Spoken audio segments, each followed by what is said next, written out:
안녕하세요. 강원도에 살고 있는 곧 70이 되는 여자입니다. 제 나이가 곧 70이라 컴퓨터를 오래 붙들고 앉아있기는 힘들지만 여러분들에게 꼭 들려드리고 싶은 저희 이야기가 있어 이렇게 컴퓨터 앞에 자리를 잡고 앉게 되었습니다. 이야기가 길어 며칠 동안 컴퓨터를 붙들고 있어야겠지만 끝까지 제 이야기를 다 써보도록 하겠습니다. 무슨 재미있는 이야기길래 며칠이 걸리더라도 여러분들에게 제 이야기를 들려드리려고 하나 싶으시겠죠? 그리 좋은 이야기는 아니고 저희 며느리 때문에 천당을 오가게 됐던 사연을 하나 들려드릴까 합니다. 저는 남편 없이 양계장을 운영하며 두 아들을 키워냈습니다. 아들 중 막내 아들은 정신지체 장애가 있어서 남들보다 10배, 100배는 더 열심히 살았죠. 두 아들 아빠 없다고 기죽어 살지 않게 하려고, 돈 없다고 무시 안 당하게 살게 하려고, 장애가 있으니 차별 안 당하게 하려고 10손가락 지문이 다 닳도록 열심히 살았었습니다. 남편 없이 혼자서 아이들을 키우는 게 쉽지는 않았지만 양계장이 자리를 잡아가고 큰 아들이 사고 한번 안 치고 자라주니 제 몸 부서져라 살아가는 보람은 있더군요. 하지만 시시각각 변하는 저와 큰 아들과의 삶과는 달리 늘 같은 시간에 머물러 있는 둘째 아들만 보면 제 마음은 영원히 편해질 수 없다는 걸 느꼈습니다. 그래서 제 삶의 목표는 내가 이 세상에 없어도 둘째 아들이 살아갈 수 있는 환경을 만들어 놓고 죽자였습니다. 그러기 위해서는 큰 부를 축적해둬야 된다고 생각을 했죠. 큰 아들 녀석이 있기는 하지만 큰 아들도 자기의 인생이 있고 부모로서 큰 아들에게 둘째 아들에 대한 책임감을 떠넘겨주고 싶지 않았습니다. 제가 그런 마음을 완전히 굳히게 된 계기는 큰 아들이 결혼을 할 여자를 데리고 올 때였습니다. 사고 한번 안 치고 자라준 큰 아들이었지만 큰 아들의 문제는 애가 착해도 너무 착하다는 것이었고 숫기가 없어도 너무 없다는 것이었습니다.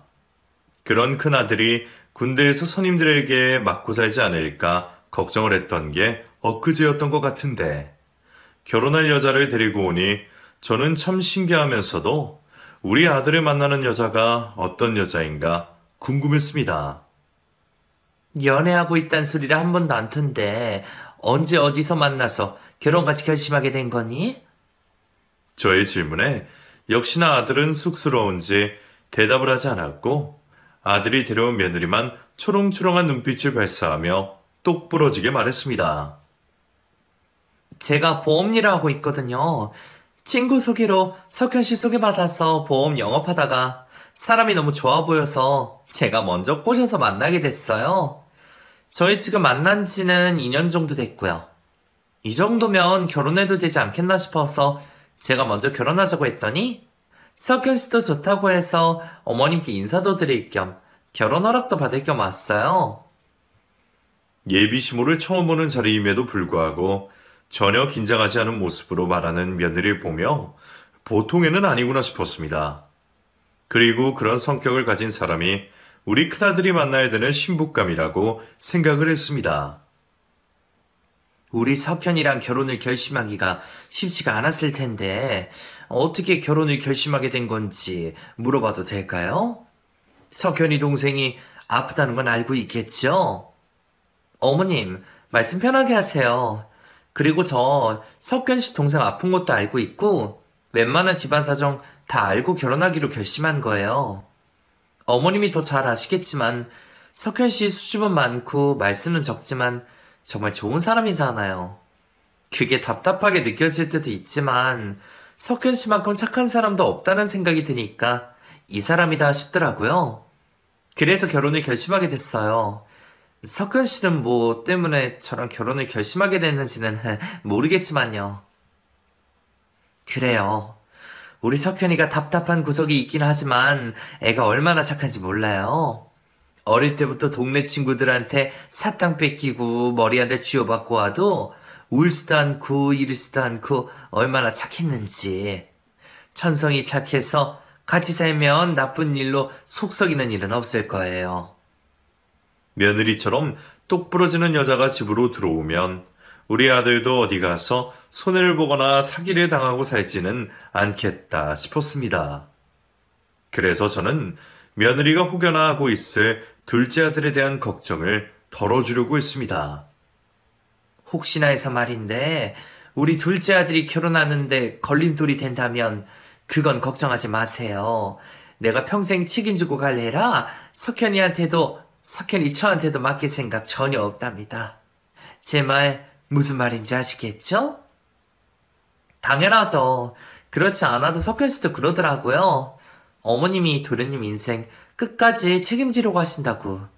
우리는 도련님에 대한 책임감이나 부담감 느끼지 않아도 된다고요.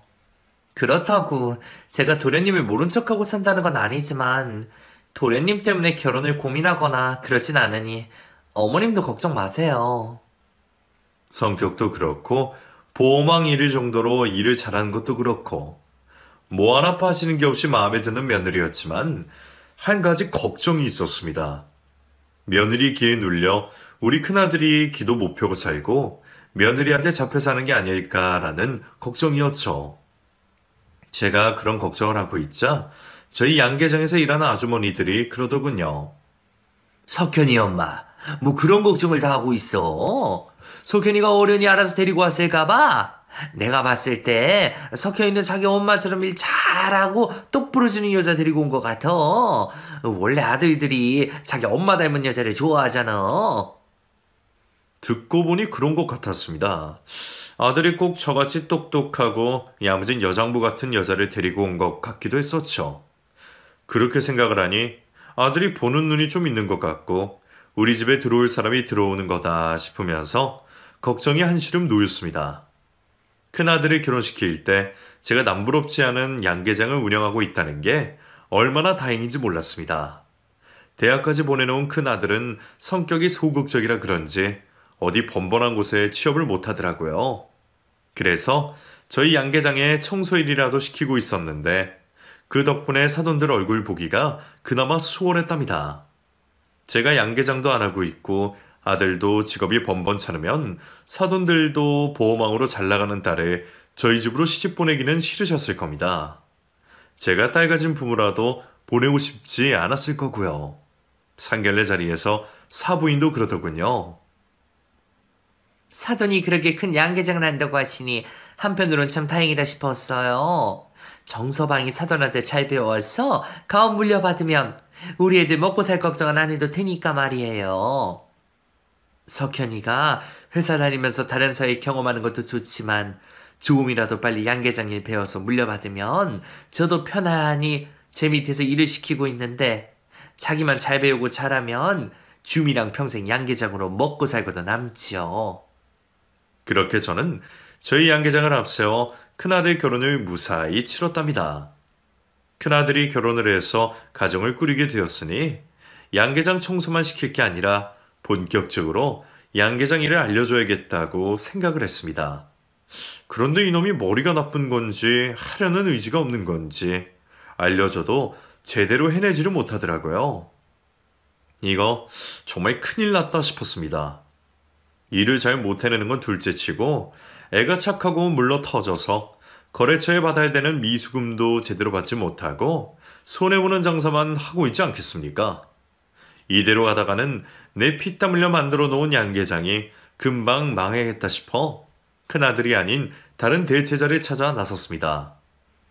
큰아들에게도 물려주지 않는 양계장을 피 한 방울 안 섞인 사람에게는 물려줄 수는 없으니 저는 멀리서 찾지 않고 가까운 곳에 있는 며느리에게 부탁했습니다.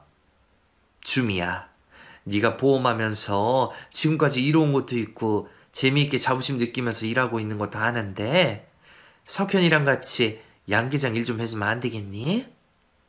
역시나 며느리는 저의 제안에 흔쾌히 대답을 하지 못했습니다. 어머님도 아시겠지만 제가 7년 연속 보험왕을 해왔잖아요. 제가 일을 그만두게 되면 제 고객들한테도 그렇고 회사에도 너무 죄송스러워서 일을 그만둔다는 게 쉽지가 않아요. 보험은 저만 잘하면 나이 들어서도 할 수 있는 거라 제가 보험 일을 그만두고 양계장을 할 만큼 양계장이 저한테 더 좋은 일인지 모르겠어요. 너도 알잖니. 석현이 그 녀석이 너무 착하고 순에 빠져서 어딜 가든 손해를 보고 사는 성격이 아니냐. 이러다가는 석현이 그 녀석한테 양계장 넘겨주기도 전에 우리 양계장이 망할 것 같아서 내가 마음이 초조해서 너한테 이런 부탁을 하는 거니까 네가 한 번만 고려해주면 안 되겠니? 원하는 게 있으면 내가 들어보고 들어줄 수 있는 건 다 들어주마. 원하는 것을 말해보라는 저의 말에 순간 며느리의 눈이 반짝이더니 며느리는 한참을 고민하는 듯한 행동을 취했습니다. 제가 원하는 게 있기는 있구나라는 생각을 하며 무엇을 바랄지 기다리고 있었죠.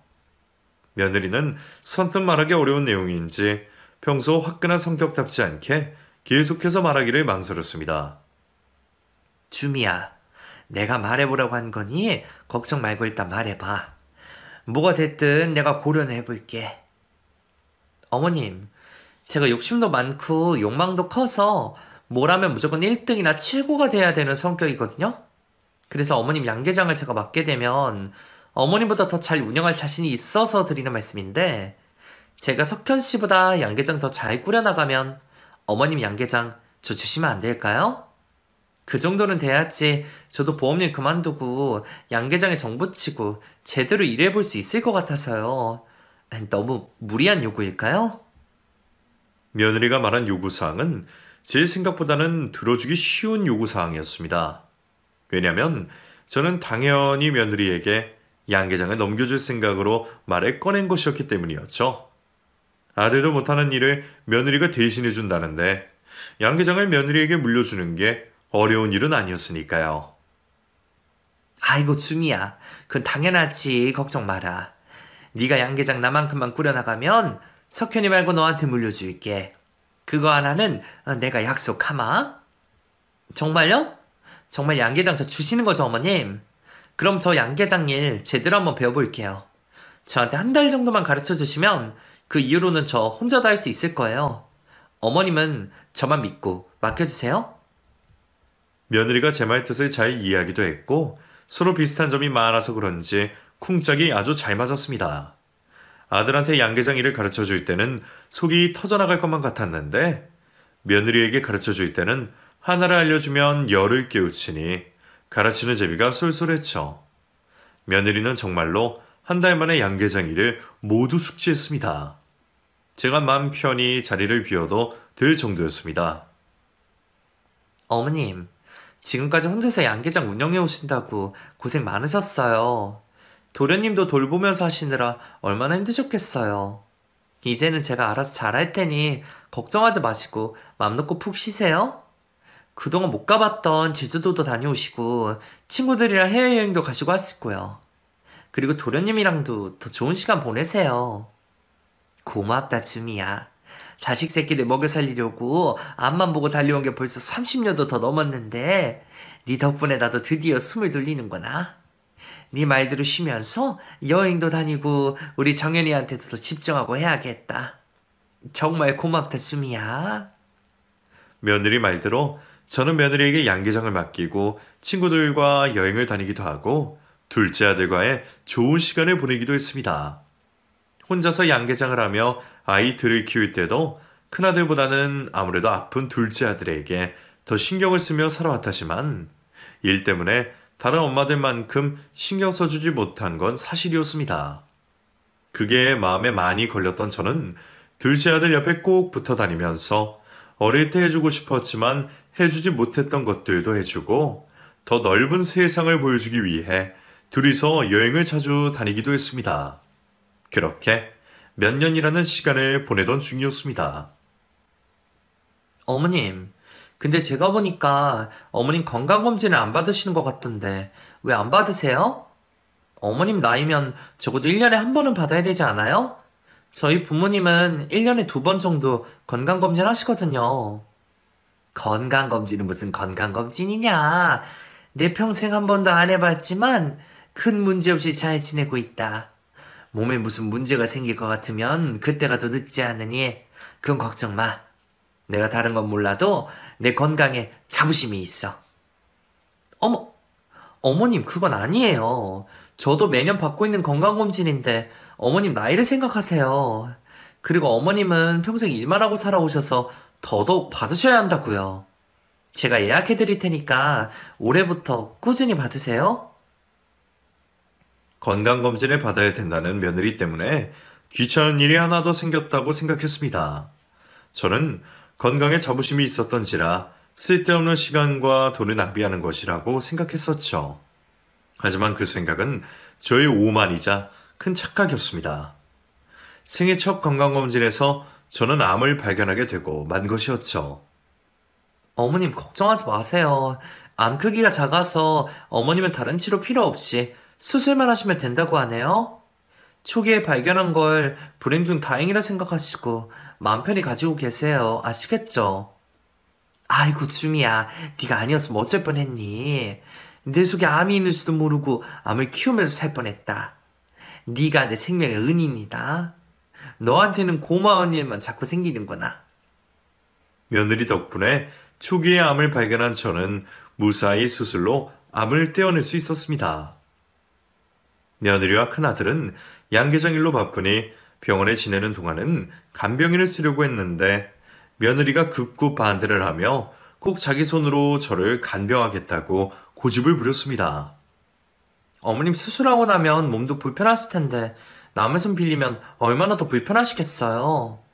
저도 남의 손에 어머님 맡기는 것보다 제 손으로 하는 게 마음이 편할 것 같으니까 간병인 쓸 생각 절대로 하지 마세요.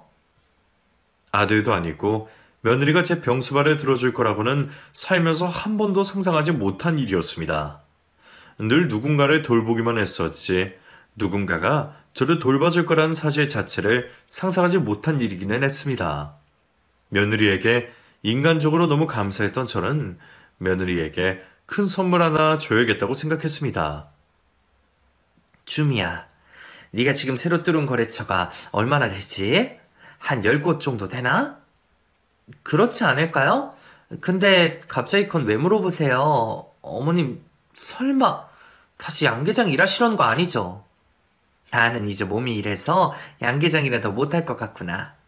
주미야, 네가 내 목 이상으로 해주고 있으니 태어나면 양계장을 너한테 넘겨줘야 되겠다 싶어.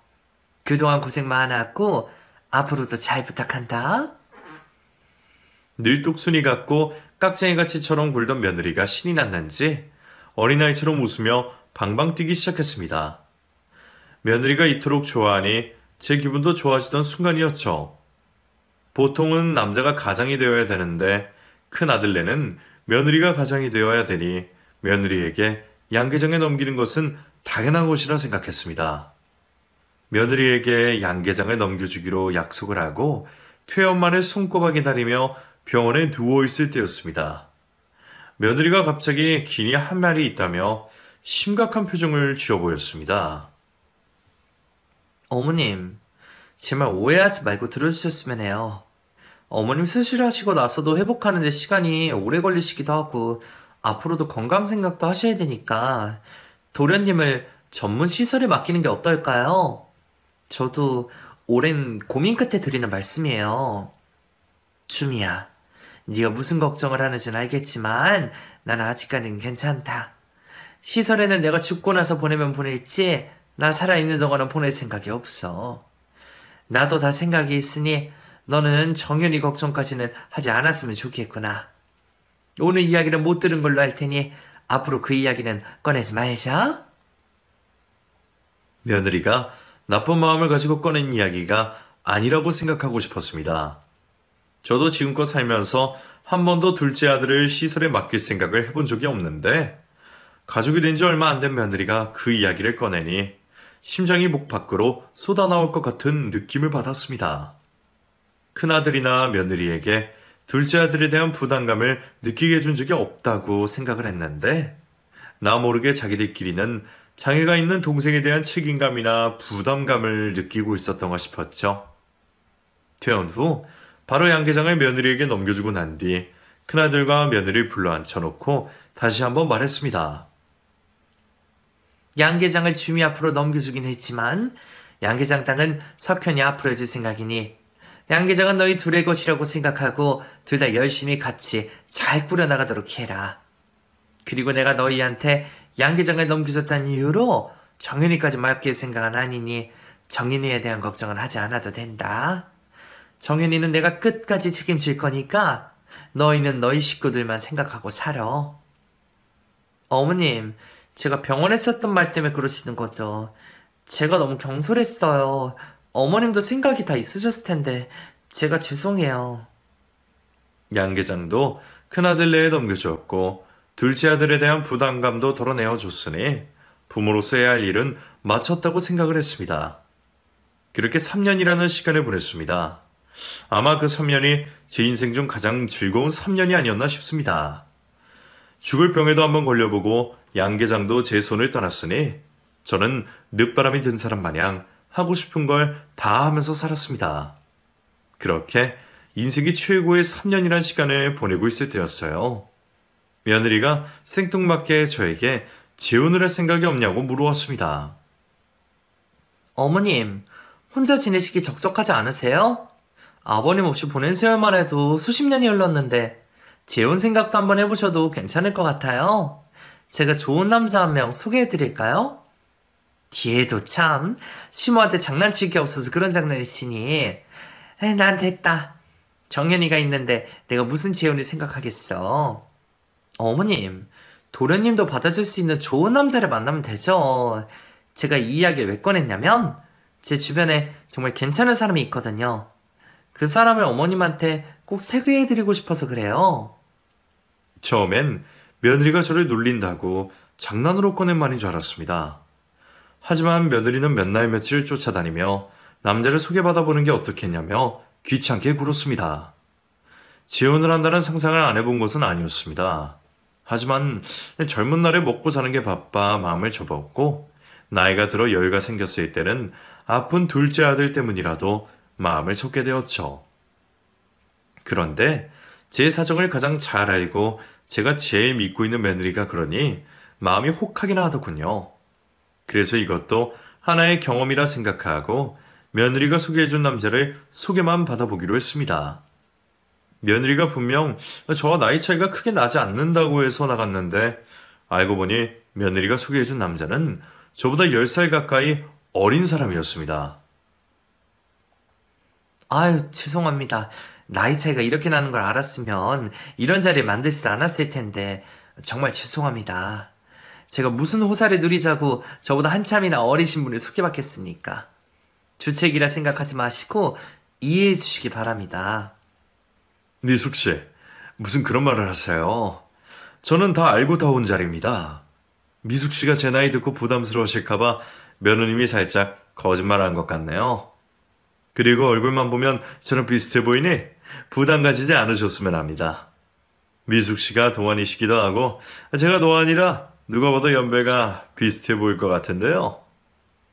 처음엔 이 자리가 부담스럽고 상대방한테 죄송스러워 도망이라도 가고 싶었는데 며느리가 소개해준 남자는 며느리 말대로 어찌나 좋은 사람이던지 순식간에 제 마음을 편하게 만들어 주었습니다. 그것도 그 사람의 능력이라고 생각했습니다.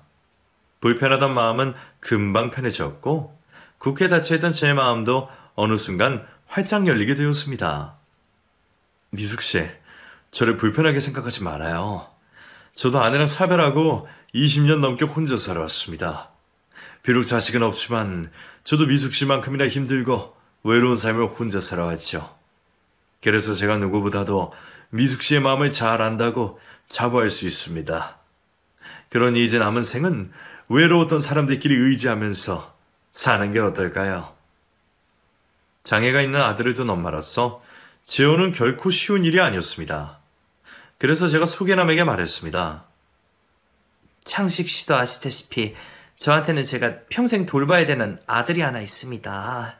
그런 제가 제 마음만 생각해서 창식 씨랑 재혼을 한다는 것은 저의 이기적인 정일 뿐이라고 생각이 드네요.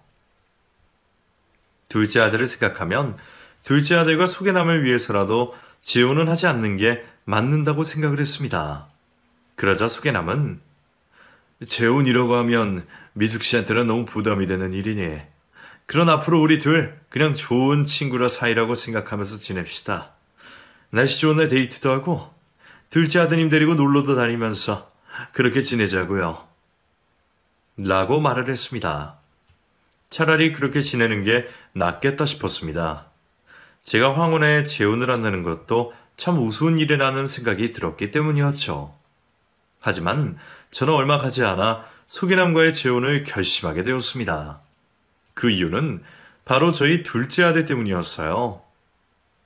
소개남과 데이트를 할 때마다 자주 둘째 아들을 데리고 나갔었는데 소개남은 제 아들과 참 잘 놀아주고 잘 챙겨주었습니다.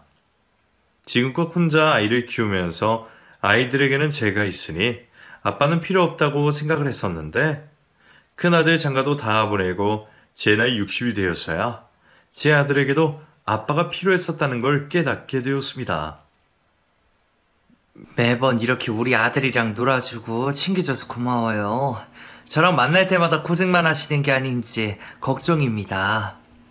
무슨 말을 그렇게 하세요? 저도 정현이랑 노는 게 즐거워서 데리고 와달라고 하는 건데요. 재현이 이 녀석을 보니 힘이 아주 장사급이던데 미숙 씨 혼자 보느라 고생 꽤나 하시겠습니다. 나이가 드니 힘이 붙이긴 하더라고요. 그래도 단련되기도 했고 애 다루는 노하우도 알고 있어서 수월한 편이긴 합니다. 미숙 씨, 저 아직 젊습니다. 아시죠? 재현이 평생 모르면 저 같은 사람이 있어야 되지 않겠습니까? 저 믿고 저한테 재현이랑 미숙 씨 인생 맡겨보시는 건 어떻겠어요? 장성한 아들을 혼자 돌보는 일이 쉽지 않은 건 사실이었습니다. 나이가 들수록 더 뼈저리게 느끼는 부분이었죠. 그때부터 소개남은 제 마음을 흔들기 시작했습니다. 둘째 아들을 같이 돌보며 살자면서 말이에요. 그게 제가 소개남과 결혼을 결심하게 된 가장 큰 이유가 되었습니다. 어머님, 잘 생각하셨어요. 제가 괜히 그분을 소개해드린 게 아니라니까요. 어머님 앞으로 사실 날이 얼마나 많이 남으셨어요. 그때 누가 옆에 있으면 더 좋겠다 싶었어요.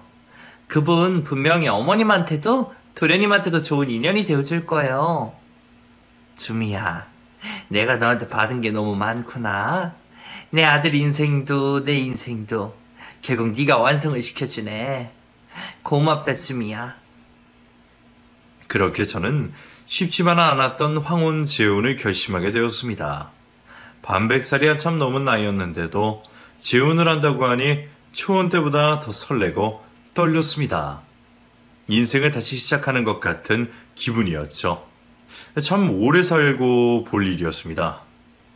황혼에 올리는 결혼식인 만큼 너무 요란스럽지 않게 가족들만 모시고 작게 하기로 했습니다.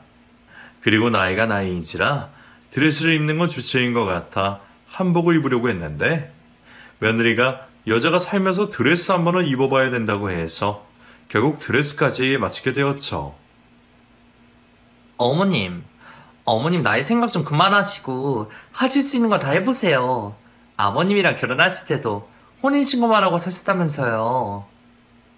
제 맘도 잘 헤아려주고 바쁜 와중에도 저의 재혼식을 적극적으로 준비해주는 며느리에게 참 고마웠습니다. 솔직히 그때는 내 배로 낳은 내 새끼보다 며느리가 더 낫다는 생각을 500번은 했습니다. 며느리 덕분에 완벽한 재혼식을 준비하고 재혼식만을 기다리며 잠자리에 누웠습니다. 아침해가 뜨면 새로운 인생이 시작될지도 모른다고 생각하니 설레어서 잠이 오지 않더군요. 한참 동안 잠들지 못하고 뒤척이고 있는데 늦은 새벽 휴대폰 전화벨 소리가 울렸습니다. 발신자를 확인해보니 몇 시간 후 저희 신랑이 될 사람이었습니다. 이 사람도 나처럼 설레서 잠을 못 자고 있구나 싶어 반가운 마음에 전화를 받았습니다. 왜 이 늦은 시간까지 안 자고 있어요? 내일 결혼식 올릴 생각하니까 잠이 안 오던가요? 사모님, 지금부터 제가 하는 말 잘 들으세요. 늘 제 이름을 부르던 제 혼자의 입에서 사모님이라는 소리가 나오니 순간 전화가 잘못 걸려온 줄 알았습니다. 말투도 평소의 제 혼자의 말투가 아니었죠. 문창식 씨 아닌가요? 전화 거신 분은 누구세요? 저 문창식 맞습니다, 사모님. 결혼식을 하루 앞두니까 오만 생각이 다 되더군요. 사모님한테도 정인이한테도 죄책감이 느껴져서 도저히 못해 먹겠어서 전화드렸습니다. 그게 무슨 말씀이세요? 지금 저랑 결혼을 못하겠다 이 말씀이세요? 그런 뜻이라면 저는 괜찮습니다. 저는 재혼자가 저와의 재혼을 두려워 결혼을 취소하기 위해 늦은 새벽에 전화를 건 것이라고 생각을 했습니다. 아니요. 그 말씀이 아니라요. 사모님, 사실 저는 사모님 며느님의 사주를 받고 사모님한테 접근한 사람입니다. 그러니까 의도적으로 사모님께 접근한 사람이란 말입니다. 우리 며느리의 사주를 받고 접근했다뇨? 지금 우리 며느리랑 내 사이 갈라놓을 작정을 하는 말씀이세요? 우리 며느리가 저한테 무슨 애를 끼치려고 당신을 저한테 보냈다는 겁니까? 사모님, 며느님 믿지 마세요. 주미 그의 무서운 애입니다. 저랑 주미는 보험 때문에 만난 사이가 아니라 한 동네에서 나고 자란 이웃 사촌입니다. 혼란스러웠습니다. 제 며느리에게 사주를 받았다는 재혼자의 말을 듣고 처음엔 저와 제 며느리의 사이를 갈라놓을 작정으로 꺼낸 말이라고 생각했습니다. 그런데 제 며느리와 어릴 적부터 알고 지낸 사이라고 하니 뭐가 어떻게 흘러가는 건가 싶어서 일단 재혼자의 이야기를 끝까지 들어보기로 했죠. 부끄러운 이야기지만 제가 젊은 시절 도박에 손을 좀 댔습니다. 그래서 사채비까지 내게 됐고요. 이자가 쌓이고 쌓이다 감당을 할 수 없었던 저는 도망을 가버렸습니다. 그렇게 10년 넘게 노숙자 생활하게 됐고 제 빚은 그때부터 지금까지 저희 가족들이 대신 갚고 있습니다. 갑자기 그런 이야기를 왜 꺼내시나요? 돈이라도 대신 갚아달라 이 말입니까? 끝까지 제 이야기를 들어주세요. 제 사정을 잘 알고 있던 주미가 갑자기 저와 저희 가족을 찾아왔습니다. 그 돈 대신 갚아줄 테니 자기 시어머니랑 결혼을 해달라면서 말이에요. 그게 무슨 소리냐 했더니 자기 어머니한테 양계장을 받아서 운영을 하고 있는데 정작 제 돈 되는 몇만 평이나 되는 양계장 땅은 자기 아들 주려 하고 있다고 하더군요. 그러면서 자기 시모 위암이 재발됐는데 그 사실을 자기만 알고 있다. 죽을 날 얼마 안 남았으니 지원만 해주면 내가 빚도 갚아주고 상속받는 재산의 10%를 줄 테니 일단 시키는 대로만 해달라고 하더군요. 위암 수술 이후 꾸준히 검진을 받고 있어서 제가 위암에 재발했다는 사실을 믿을 수가 없었습니다. 제 몸인데 제가 모를 리가 없었으니까요. 위암 재발이라뇨. 그쪽 만나기 전에도 병원 갔다 왔는데 의사 선생님이 별 말씀 안 했습니다. 저랑 결혼하기가 싫으면 싫다고 하면 될 것을 왜 말도 안 되는 소설을 늘어놓는 거예요? 제 말을 믿어주세요, 사모님. 제 양심이 찔려서 지금이라도 말씀드리는 겁니다. 사모님 위암 재발한 거 아드님도 모르고 있으시답니다. 사모님이랑 저랑 혼인신고하고 사모님 돌아가시면 그 땅 제 앞으로 오게 될 테니 그걸 노리고 저랑 사모님을 재혼시키러 가는 겁니다. 사모님 돌아가시고 나면 땅 뺏자마자 이혼도 하고 저희는 시설에 보낼 거라고 모든 계획을 저한테 말했습니다. 믿고 싶지 않은 이야기였지만 호소를 안 한 재혼자를 보니 사실인 것 같았습니다. 사모님, 그동안 속에서 정말 죄송합니다. 내일 결혼식에 못 나갈 것 같습니다. 부디 저를 용서해 주세요. 그렇게 재혼자의 전화는 끊겼습니다. 다음날 저는 해가 뜨자마자 병원으로 가서 제 몸에 위암이 재발한 게 사실인지부터 확인을 했습니다. 그리고 가족들이 기다리고 있을 결혼식장으로 향했습니다. 아침부터 연락도 안 되고 사라진 사람이 잠도 제대로 자지 못한 쾌행한 몰골로 결혼식장에 들어서니 가족들이 걱정을 하며 저에게 뛰쳐왔습니다. 저에게 가장 먼저 달려온 사람은 역시나 저희 큰며느리였죠. 어머님, 도대체 어디 갔다 오신 거예요? 몰고는 또 왜 이러시고요? 아버님은 연락도 안 되실 텐데 무슨 일 있으셨어요? 두 분 다 오늘 결혼식 안 올릴 작정이신 거예요? 네 시아버지 될 사람 나랑 결혼 못하겠다고 어제 새벽에 전화가 왔더구나. 신랑도 없는데 내가 무슨 결혼식을 올리겠니? 네? 뭐라고요? 그 인간이 도망을 갔다고요? 어머님, 그걸 가만히 두셨어요? 어떻게 결혼식 하루 앞두고 도망을 갈 수가 있대요. 제가 어떻게든 그 인간 잡아올게요, 어머니. 제 말에 며느리는 일부러 더 오버를 떨며 말하는 듯 했습니다. 주미야, 다 들었다. 이제 그만해라. 네가 나 죽으면 내 땅 뺏고 석현이랑 이혼하고 정연이 시설에 버릴 생각하고 있다는 것도 다 들었어. 어떻게 네가 나한테 그럴 수 있니?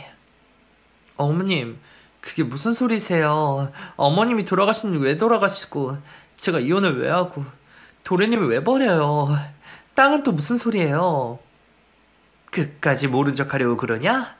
너 내가 위암 재발한 거 알고도 말 안 하고 있었지. 의사 선생님께서 너만 따로 불러서 내 암이 재발했다고 말하는 사실도 다 확인하고 오는 길이다. 그리고 창식씨, 그 사람이 다 말해줬어. 네가 버린 짓들을. 어쨌든 저도 사업을 했던 사람이라 휴대폰 통화 내역을 자동으로 녹음하게 설정을 해두었는데 그걸 여기서도 써먹게 될 줄 몰랐습니다. 저는 며느리와 큰아들 그리고 가족들이 모인 자리에서 새벽에 제 혼자와 나눈 통화 내용이 녹음된 음성 파일을 들었습니다. 다른 가족들은 경악을 하며 듣는데 며느리는 말도 안 되는 소리를 하며 억지를 부리기 시작했습니다. 어머님, 그 인간이 지금 허언증으로 거짓말을 하고 있는 거예요. 제가 그럴 리가 없잖아요. 어머니 설마 며느리는 제 말을 안 믿으시고 그 남자 말 믿으시는 거 아니시죠? 정신 차려요, 어머님. 저는 들고 있던 진다서를 꺼내 며느리 얼굴에 던져버렸습니다.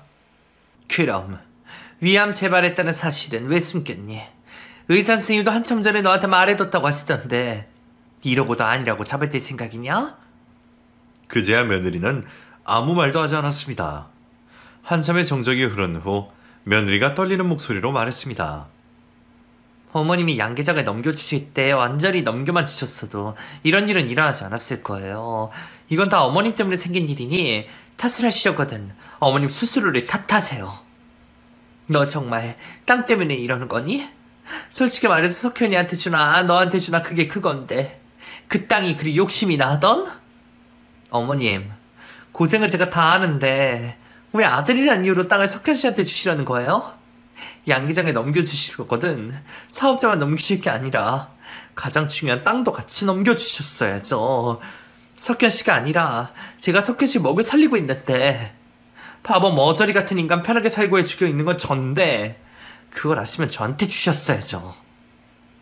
그제야 본심을 드러낸 며느리는 정신이 반쯤 나간 사람처럼 악을 쓰며 말했습니다. 어머님, 몇 년 전에 위암 발견한 것도 제 덕분 아니었어요? 저 아니었으면 어머님 이미 세상에 없을 사람이었다고요. 그렇게 제 덕 볼 건 다 보고도 땅은 끝까지 아들한테 주시는 거 보고 제가 어이가 없어서 저지른 일 맞아요? 제가 받아야 할 제목 제가 찾으려고 하는 게 그게 그렇게 잘못된 일인가요? 그럼 말이라도 하지 그랬니? 양계장 땅 너 달라고 말을 하지 그랬니? 그럼 나 죽기 전에 너한테 옮겨주든가 했을 거 아니야. 내가 너한테 그 정도도 못했지 시어머니라고 보였니? 나는 내 배로 난 내 새끼보다 네가 더 낫다고 생각하면서 산 사람이다. 그래서 나는 내 땅을 너한테 줘도 상관없었단 말이야. 아니요? 어머님 말은 이렇게 하셔도 그 땅 절대로 저한테 안 주셨을걸요. 착한 큰아들한테 땅 주고 나서 도련님 떠넘기셨을걸요. 솔직히 어머님 말로는 어머님이 돌아가실 때까지 도련님 직접 돌보고 돌아가시면 시설에 맡긴다고 하시지만 아니잖아요. 저희한테 도련님 떠넘기실 거잖아요. 멍청한 큰아들 돈으로 이용하실 거 제가 모를 줄 아세요? 그 순간 큰아들은 며느리의 얼굴에 손을 대고 말았습니다. 한 번도 자신의 의견을 내세우지도 보태지 않았던 늘 조용하기만 하던 큰아들의 갑작스러운 행동에 저도 놀라 큰아들을 말려 세웠습니다. 그래도 사람이 해도 되는 짓이 있고 해서는 안 되는 짓이 있지. 엄마 돌아가시면 엄마 재산 다 당신 주겠다고 너 말했어 안 했어? 내 동생 정현이 시설에 보내게 되더라도 우리 정현이 얼굴은 자주 들여다보고만 살자고 부탁했잖아. 당신 지금 무슨 짓을 한 줄 알아? 우리 엄마뿐만 아니라 우리 가족 목숨을 돈 때문에 매장시키려고 한 거야. 돌이킬 수도 용서도 받을 수도 없는 짓을 저질러버린 며느리는 처음엔 자기 잘못을 인정하지 못하고 적반하장으로 나왔지만 큰아들의 도장이 찍힌 이혼 소수를 받고서야 제 앞에 무릎을 꿇고 빌기 시작했습니다. 어머니, 제가 돈에 눈이 멀어 잠깐 미쳐 있었나 봐요. 제가 어릴 때부터 너무 가난하게 살아서 돈 욕심이 남들에 비해서 많았어요. 양계장으로 돈 좀 버니까 양계장 땅이 아쉽게 느껴지더라고요. 그것까지 가지면 제 인생이 더 완벽해질 것 같아서 그랬어요. 이미 다 끝났다, 준이야. 네가 시집와서 고생한 걸 내가 모르는 건 아니다만 사람 목숨 가지고 장난치려는 건 절대 용서해 줄 수가 없어. 네가 이 집 와서 일한 몫은 챙겨서 줄 테니 이만하고 돌아가거라. 며느리가 저지른 짓은 극악무도한 짓이었지만 시집 와서 고생을 한 게 있으니 그 공을 생각해서라도 저는 조금 챙겨줄 생각이었습니다. 하지만 그 일로 다른 사람처럼 바뀌어버린 아들이 며느리에게 소송을 걸어 제가 며느리에게 넘겨준 양계장을 뺏어오다니 빈털터리로 며느리를 쫓아내버렸습니다. 저의 재혼식 파토와 본래 이혼으로 도끼를 품게 된 아들은 제 도움도 없이 혼자서 양계장을 이끌어가게 되었습니다. 며느리도 저도 없이 아들이 혼자서 잘할 수 있겠나 싶었는데 아들은 그동안 일을 못했던 게 아니라 안 하고 있었던구나 라는 생각이 들 정도로 잘해주었습니다. 몇 년이 지난 지금도 큰아들은 양계장을 그 누구보다 더 잘 이끌어가고 있습니다. 저도 재발된 암에 늙지 않게 치료를 해서 지금은 완치된 상태로 건강하게 지내고 있습니다. 여러분들이 저희 안부보다 더 궁금해하실 재혼자와 며느리 소식을 전해드리자면 그 두 사람은 어떻게 지내고 있는지 저도 잘 모릅니다. 며느리는 고향에서도 쫓겨나 다른 지역으로 옮겨갔다고 하더라고요. 하지만 며느리는 원체 독하고 똑똑한 아이라 이혼을 당하고 쫓겨난 신세가 되어도 어디 가서든 다시 잘 살 거라 생각을 하고 있답니다. 그리고 한때 저희 재혼자였던 그 사람은 제가 다시 연락을 해보려고 애를 썼지만 결국 연락이 되지 않았습니다. 결론적으로는 재혼자에게도 제가 상처를 받게 된 건 사실이지만 저와 저희 가족들의 목숨을 살려준 생명의 은인이라는 생각에 작게라도 보답을 하고 싶었습니다. 하지만 우리의 인연은 거기까지였는지 아직까지 행방도 모른 채 지내고 있답니다. 이 글을 쓴다고 꼬박 5일이란 시간이 흘렀네요. 사연을 써내려오는 동안 예전 일이 생생하게 생각이 나서 힘들기는 했지만 다 쓰고 보니 어쨌든 결말은 좋게 끝이 난 거니 한편으론 후련하게 답니다. 이미 몇 년 전의 일이라 상처도 많이 아물어 이렇게 사연으로 보낼 수도 있게 된 것이겠죠? 여러분들도 주위를 한번 잘 확인해 보면서 누가 진짜 내 사람인지 아닌지 알아볼 수 있는 지혜의 눈을 가졌으면 합니다. 항상 의심의 눈초리로 사실하는 말은 아니지만 그래도 한 번씩은 확인을 해보는 게 좋지 않겠나 싶습니다. 사람의 마음을 말이에요. 지금까지 노인의 구구절절한 사연 들어주신 여러분께 감사의 말씀을 전해드리며 글은 여기서 마무리하겠습니다. 감사합니다.